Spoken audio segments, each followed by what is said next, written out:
বিসমিল্লাহির রহমানির রহিম। Shifat cooling system চ্যানেলে আপনাদেরকে স্বাগতম। আজকের এই ভিডিওতে আমরা দেখব কীভাবে ওয়ালটন এসি রিমোট ব্যবহার করতে হয়।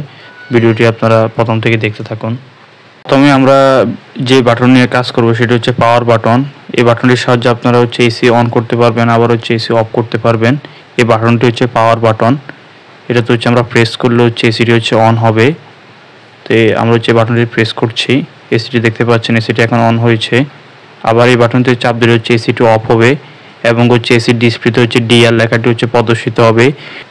ডিআর লেখাটি আসে মূলত এসির ইভাপোরেটর থাকা যে পানি থাকে, পানিগুলো স্বয়ংক্রিয়ভাবে শুকিয়ে 100 সেকেন্ড সময় নেয়, তারপর এসিটি অফ হয়ে যাবে। এটি পাওয়ার বাটনের কাজ। এখন আলোচনা করব হেলথ বাটন নিয়ে।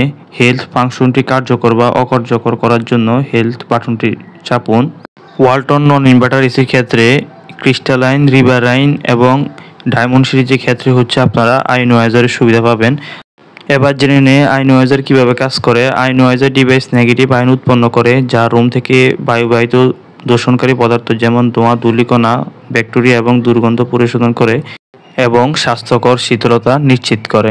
এবার জেনে নেই ইউবিক এয়ার এর কাজ। ওসান সিরিজের ক্ষেত্রে ইউবিক এয়ার ফাংশনটি কাজ করবে। হেলথ বাটনে প্রেস করলে এই প্রোগ্রামটি বা এই ফাংশনটি চালু হবে। ইউভিসি লাইট অতিবেগুনি রশ্মি উৎপন্ন করে, যা ভাইরাস এবং ব্যাকটেরিয়াতে থাকা নিউক্লিয় অ্যাসিডের ডিএনএ এবং আরএনএ ফটোকেমিক্যাল প্রতিক্রিয়া সৃষ্টি করে। অণুজীবের পুনরুৎপাদন করার ক্ষমতাকে নষ্ট করতে পারে। ওয়ালটন এসির ইনভার্না, ক্রিস্টালাইন এবং ক্রিস্টালাইন ফ্রেটো ইনভার্টার এসিতে এয়ার প্লাজমার সুবিধা রয়েছে। এয়ার প্লাজমা ফাংশনটি চালু করতে হেলথ বাটনে প্রেস করতে হবে। এবার জেনে নেই এয়ার প্লাজমা কিভাবে কাজ করে। এয়ার প্লাজমা পজিটিভ আয়ন এবং নেগেটিভ আয়ন তৈরি করে, যা ব্যাকটেরিয়া ও ভাইরাসের পৃষ্ঠতলে হাইড্রোক্সিল রেডিকেল গঠনের মাধ্যমে ব্যাকটেরিয়া ও ভাইরাস ধ্বংস করে এবং কিছু নেগেটিভ আয়ন ধোঁয়া, দুর্গন্ধ মুক্ত করে রুমের বায়ুকে পরিশুদ্ধ করে। এখন আমরা কথা বলবো ইকো বাটন নিয়ে। বিদ্যুৎ সাশ্রয়ী মোড চালু করার জন্য ইকো বাটনে চাপুন। রিমোটে থাকা এই বাটনটি eco button. Eco mode on করলে রিমোটের ডিসপ্লেতে ইকো আইকন প্রদর্শন করবে। আপনার এসিতে যদি টার্বো মোড চালু করা থাকে, এই ক্ষেত্রে ইকো কাজ করবে না। ইকো ফাংশনটি বন্ধ করতে চাইলে পুনরায় আবার ইকো বাটনে প্রেস করুন। এখন আমরা কথা বলবো টেম্পারেচার আপ এবং ডাউন বাটন নিয়ে।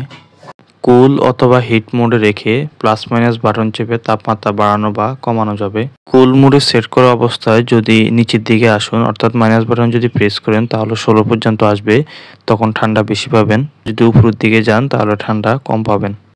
তাপমাত্রার বিস্তার 16 থেকে 31 ডিগ্রি সেন্টিগ্রেড।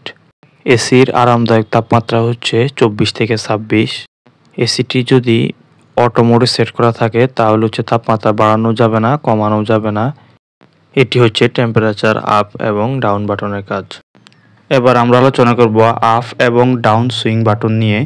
রিমোটে থাকা এই বাটনটি আপ এবং ডাউন সুইং বাটন, অর্থাৎ হরিজন্টাল যে লুবার, অর্থাৎ সামনের যে লুবারটি সেটি বাতাসকে উপর দিক থেকে নিচের দিকে প্রবাহ করবে। তো আমরা এই বাটনটি দিকে যদি প্রেস করি তাহলে রিমোটের যে লুবারটি, হরিজন্টাল যে লুবারটি, সেটি উপর থেকে নিচ দিকে কাজ করবে। এক্ষেত্রে আপনার সুবিধা অনুসারে আপনি লুবারটিকে সেট করে নিতে পারবেন। আবার আরেকটি প্রেস করলে লুবারটি সেট হয়ে যাবে এই বাটনটিতে প্রেস করলে। এবার আমরা কথা বলবো লেফট এবং রাইট যে সুইং সেই বাটনটি নিয়ে। রিমোটে থাকা এই বাটনটি ভার্টিক্যাল লুবারে কাজ করবে। তো আমরা এই বাটনটি যদি প্রেস করি তাহলে লেফট এবং রাইট, অর্থাৎ ডান থেকে বাম দিকে যে সুইংটি কাজ করবে সে সুইংটি অন হবে। তো আমরা এটাতে প্রেস করি, প্রেস করলে এসির হরিজন্টাল লুবার, অর্থাৎ সামনের যে লুবারটির ভিতরে আরেকটি লুবার থাকে সেটি ভার্টিক্যাল লুবার। এটি আপনার রুমের যে বাতাস, অর্থাৎ এসি থেকে যে বাতাস বের হয় সেটাকে ডান দিক থেকে বাম দিকে প্রবাহ করতে সাহায্য করবে। এটি এই বাটনের কাজ। এখন আমরা কথা বলবো মোড বাটন নিয়ে। এসিতে 5টি মোড কাজ করে থাকে: cool mode, dry mode, fan mode, heat mode এবং অটো মোড। তো আমরা এক এক মোড থেকে এক এক রকম সুবিধা পাবো। পর্যায়ক্রমে আমরা মোড বাটনের কী কাজ সেটি আমরা আলোচনা করব।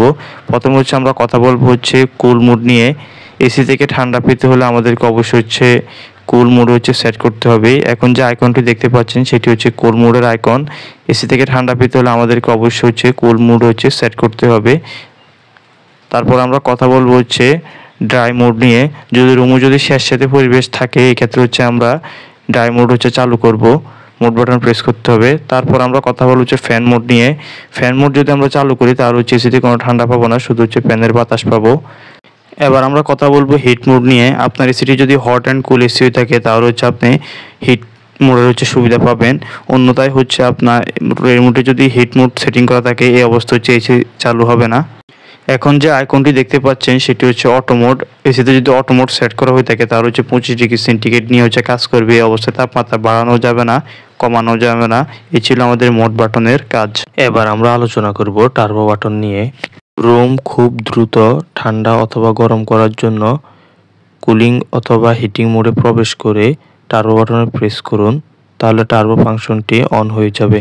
আপনার এসিতে স্লিপ অথবা ইকো মোড যদি চালু করা থাকে তাহলে টার্বো ফাংশন তখন হচ্ছে কাজ করবে না।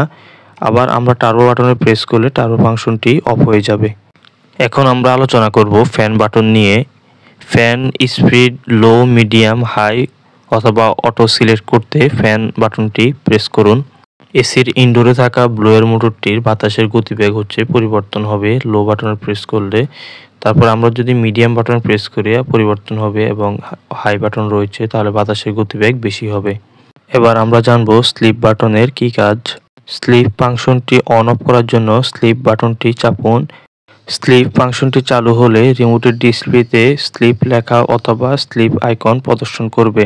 সময়ের সাথে কুলিং ও হিটিং এসির ক্ষেত্রে সেট টেম্পারেচার স্বয়ংক্রিয়ভাবে যথাক্রমে বৃদ্ধি ও হ্রাস পাবে। স্লিপ মোড চালু থাকলে টার্বো ফাংশনটি কাজ করবে না। সাউন্ড স্লিপের জন্য এই মোডটি খুব উপযোগী। আসুন জেনে নেই রুম টেম্পারেচার কিভাবে দেখবেন। এসির ডিসপ্লেতে রুম টেম্পারেচার দেখার জন্য এই বাটনটি 3 সেকেন্ড চেপে ধরে রাখুন, তাহলে রুম টেম্পারেচার দেখতে পাবেন। আসুন এবার জেনে নেই টাইমার বাটনের কাজ। এসি অন অফ করার সময় পূর্ব নির্ধারণ করতে হলে টাইমার বাটন ব্যবহার করুন। টাইমার বাটনে প্রেস করার পর যখন রিমোটের ডিসপ্লেতে ফ্লাশিং হবে তখন টাইম সিলেক্ট করুন। 30 মিনিটের ব্যবধানে প্লাস মাইনাস এই বাটন প্রেস করে টাইম সেট করতে পারবেন। এবার জেনে নেই টাইমার নির্ধারণ। এসি অফ হওয়ার টাইমার। এসি অন থাকা অবস্থায় টাইমার বাটন চাপুন। ডিসপ্লেতে টাইম অফ প্রদর্শন করবে। সেট করা নির্দিষ্ট সময় পর এসি অফ হয়ে যাবে। এসি অন হওয়ার টাইমার। এসি অফ থাকা অবস্থায় টাইমার বাটন চাপুন। ডিসপ্লেতে টাইমার অন প্রদর্শন করবে। সেট করা নির্দিষ্ট সময় পর এসি অন হয়ে যাবে। এই পর্যায়ে আমরা আলোচনা করব ডিসপ্লে বাটন নিয়ে। এসির রিমোটে থাকা ডিসপ্লে বাটনটি প্রেস করলে আমরা হচ্ছে ডিসপ্লে লাইটটি হচ্ছে অন এবং হচ্ছে অফ করতে পারবো, এই সুবিধা রয়েছে। ডিসপ্লে বাটন প্রেস করলে এসির ডিসপ্লের যে আলো সেটি হচ্ছে অফ হয়ে যাবে। আবার ডিসপ্লে বাটন প্রেস করলে হচ্ছে এসির ডিসপ্লে হচ্ছে আলো আসবে। এটি হচ্ছে ডিসপ্লে বাটনের কাজ। ভিডিওটি শেষ পর্যন্ত দেখার জন্য অসংখ্য ধন্যবাদ। ভিডিওটি যদি ভালো লেগে থাকে ভিডিওতে অবশ্যই একটি লাইক দিবেন। আর আপনি যদি আমাদের চ্যানেলে নতুন হয়ে থাকেন নতুন নতুন ভিডিও পাওয়ার জন্য চ্যানেলটি সাবস্ক্রাইব করে রাখুন। ভালো থাকবেন। আল্লাহ হাফেজ।